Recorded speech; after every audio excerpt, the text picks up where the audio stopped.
एक बार गौतम बुद्ध के कुछ शिष्य बुद्ध से पूछते हैं, बुद्ध, आप हमेशा भोजन को प्रेम से ग्रहण करने को क्यों बोलते हैं और भोजन को समान मात्रा में ग्रहण करने के लिए क्यों कहते हैं?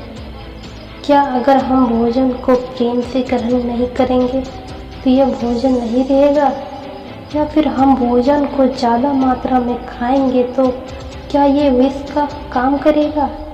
बुद्ध ने कहा, हम जैसा भोजन करते हैं हमारे विचार उसके अनुरूप होगा।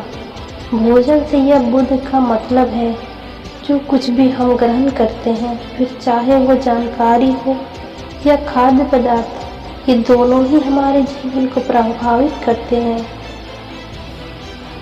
बुद्ध अपने शिष्यों से कहते हैं, मैं तुम्हें एक छोटी सी कहानी सुनाता हूँ। एक बार एक साधु एक जंगल में रहता था।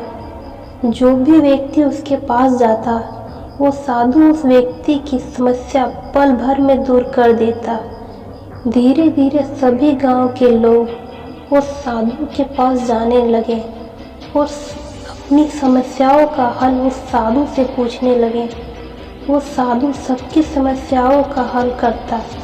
धीरे धीरे आसपास के सभी गांवों के लोग उस साधु के पास अपनी समस्या लेकर जाने लगे।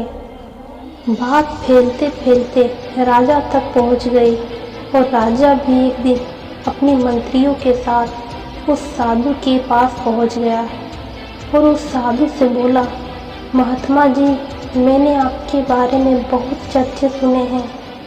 मैंने यह भी सुना है कि आपके पास हर समस्या का समाधान है। आप क्यों ना इन जंगलों में अपना समय व्यतीत करते हैं? मैं चाहता हूँ कि आप मेरे साथ मेरे महल चलें। मैं आपको सारी सुख सुविधा दूंगा। आप यहाँ ठीक से भोजन नहीं कर पाएंगे। यहाँ पेड़ों के फल तोड़ तोड़ कर खाते होंगे। आप मेरे साथ चलिए। मेरे महल में तरह तरह के स्वादिष्ट व्यंजन होंगे। आप वहाँ उनका स्वाद उठाइए। यहाँ कहाँ आप अपना समय बर्बाद कर रहे हैं? साधु उस राजा को मना कर देते हैं, परंतु वे राजा नहीं सुनते। वे जबरदस्ती उस साधु को अपने साथ ले जाता है और महल में साधु का राजा हर सुख सुविधा लेता है। समय बीतता है और धीरे धीरे साधु का व्यवहार बदलने लगता है। कुछ महीनों तक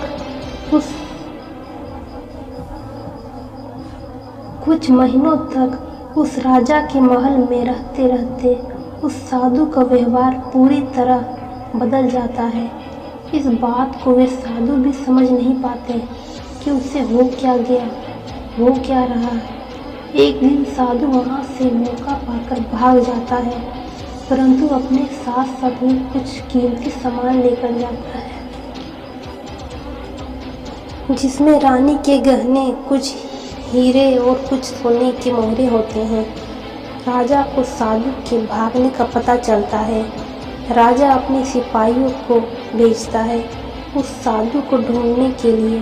सिपाही हर तरफ उस साधु को ढूंढते हैं, परंतु वो साधु उन सिपाहियों को नहीं मिलता। वे साधु जंगल की ओर भाग रहा होता है। वहाँ भागते भागते थक जाता है और लगभग जंगल के बीचों बीच एक वृक्ष के नीचे बैठ जाता है। जैसे वह वृक्ष के नीचे बैठता है, ऊपर से एक फल टूटकर उसके बगल में गिरता है। उसे भूख लगी होती है, जिसके कारण वह उस फल को खा लेता है।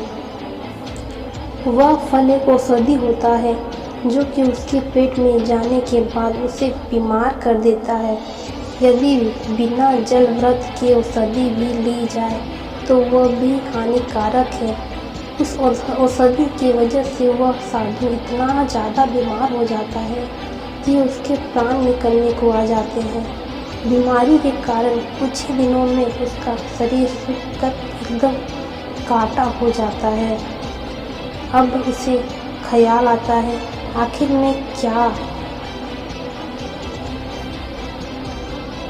मैं क्यों उस राजा के धन को लेकर भाग रहा हूँ? मैं तो एक संत था, न जाने मुझे क्या हो गया है। कि मैं व्यर्थ में इस धन को लेकर भाग रहा हूँ। उस साधु को पश्चाताप होता है और वो महल वापस जाता है और राजा को सारा धन वापस करता है। यह देख वह राजा आश्चर्यचकित होता है और कहता है, जब तुम्हें वापस ही आना था तो तुम इस धन को लेकर भागे ही क्यों? साधु उस राजा से कहता है, क्षमा कीजिए महाराज, परंतु पिछले कुछ महीनों से मैंने आपका भोजन खाया है, जिसके कारण मेरी सोच बिल्कुल आप जैसी ही हो गई। वो तो भला हो उस वृक्ष का जिसने मुझे औषधि वाला फल दे दी। इस फल को खाने के बाद मेरा शरीर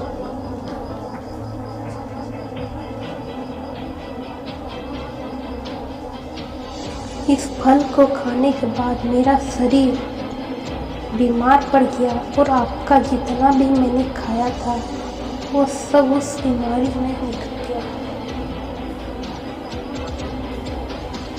और मुझे होश आया कि मैं कुछ गलत कर रहा हूँ।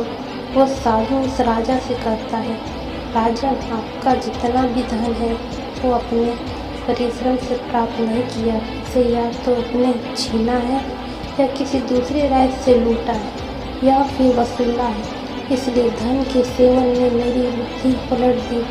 बुद्ध कहते हैं, जो हम ग्रहण करते हैं वही हमारे भविष्य को ग्रहण करती है।